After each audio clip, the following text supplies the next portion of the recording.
एक होती म्हातारी आणि ती लहानपणीच मेली. Guys welcome back to another blog. तर आज काय झालंय, आज पण आपण सकाळी येऊन हे राहिलेला आठवा काढून घेतलं बघा. आणि आमचा रामा काम करून खूप दमलाय बघा, डायरेक्ट झोपला. डायरेक्ट काही विषय नाही, तो झोपतोय पण मला झोपून नाही जमायचं. मला आता काम आहे. मी आता जाणार आहे बघा आमची वकार नीट करा. म्हणजे वकारीमध्ये मागच्या वर्षी बांधलेली आहे आम्ही, त्याच्या आतमधली घाण बिन नाही का काढतो, सगळी साफसफाई करतो, मस्तपैकी करतो. चला, आणि मला तुम्हाला एकच सांगायचंय, तुम्ही जे पण काय काम करता ते ध्यान देऊन करा, मन लावून करा. 100% तुम्ही सक्सेसफुल होता त्या कामामध्ये. मला एवढंच सांगायचंय. चार लोक काय म्हणतील ह्याकडे लक्ष देऊ नका. चार लोकांना भुकू देत असत. आपल्याकडे बघून हसत असले तरी आपण नाही बघितले करायचं त्यांना, आणि आपलं ध्येय फोकस करायचं, आपलं आपण काम करत राहायचं. चला मित्रांनो, बघू शकता आपण आलो आता वखारीचं काम करायसाठी. तर आता बघा मला असं आतमध्ये जायला लागेल बघा. टाकतोय राव असं बघा, आतमध्ये येतो मस्त पैकी. आणि बघा माझा शर्टच गुतला. हे बघा आता आलो आतमध्ये. आपली तब्येत आहे त्यामुळे आपल्याला एवढंच येता येईना. आता आलो बघा वर. मी तुम्हाला दाखवतो का, आपल्या दोन दोन गाळ्यात एकच गाळा केलेला आपण. इकडे बघा दिसतात जाळ्यात बघा, जाळ्या बिळ्या काढतो बघा मस्त पैकी. आलं उकरायचे खाल्लं तिथं उकरून बिकून घेतो मस्त पैकी. बघा सगळं आपलं गाळ आहेत, 7 गाळ आहेत. नीट करतो कारण आपल्याला कांदा भरायचा आहे. तुम्ही म्हणताना आता तोंड का दाखलं या, आणि सावली तिथे टोपी घातली, त्या जाळ्या वेळा लागतात त्यामुळे प्रोटेक्शनसाठी मी घातलेलं आहे.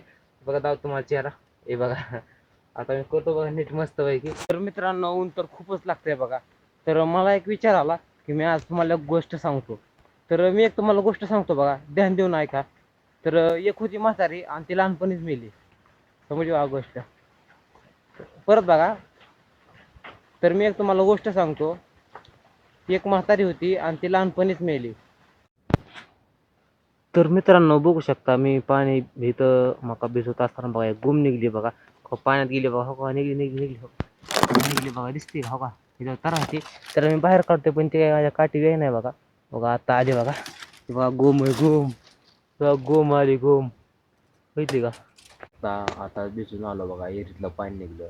आणि आपल्या बघा केळाचा गड काढलेला दिसतोय का, गावरान केळ, चित्री केळाचा गड आहे. मस्तपैकी नाही का पेकवायचा आणि रोज खायचा, धिंगाणा करून टाकायचा सगळा. हे बघा किती केळ आल्यात. हे बघा खाली खाली एवढी कच्ची राहिली बघा, ही वाढलीच नाहीत बघा. आता ह्याला नेतो मस्त आहे की पिकातून खातो. हे बघा कांदा काटायचं चालू आहे बघा आमचं, एवढं कांदा काटलं तर. आणि ही आपलं दुसरं कांदा, ह्याला काढायला 1 महिना टाईम आहे, त्यानंतर आम्ही काढणार आहे. हे घेतो काढून बघा, शेवट होईल आमचा. साठी इथं डिग घातलाय बघा ह्याचा मस्तपैकी. आणि इकडं आमचा रामा जेवतोय, भुक्याला लय गडी कामाने. आणि त्यातून मी कांदा काढाय आता मस्तपैकी. तर गायज आता आमचा कांदा काढून झालेला आहे. आणि फायनली आलोय बघा आपलं गुरांचं खाया काढा. डायरेक्ट गाडी घेऊन आलो बघा इथं, डायरेक्ट मकापाशी. हे आपली मका बघा, मका काढतो डायरेक्ट गुलीगत आणि भरतो गाडीत आणि झालो डायरेक्ट घरी. आणि आजचा ब्लॉग इथं संपवतो आणि भेटू त्याच्या नवीन ब्लॉग मध्ये.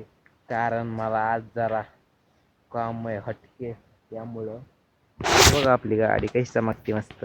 नाथ खोळा शमन ट्रॅम्प, आपण शमन ट्रॅम्प आणलेली मुंबईवरनं गाडी.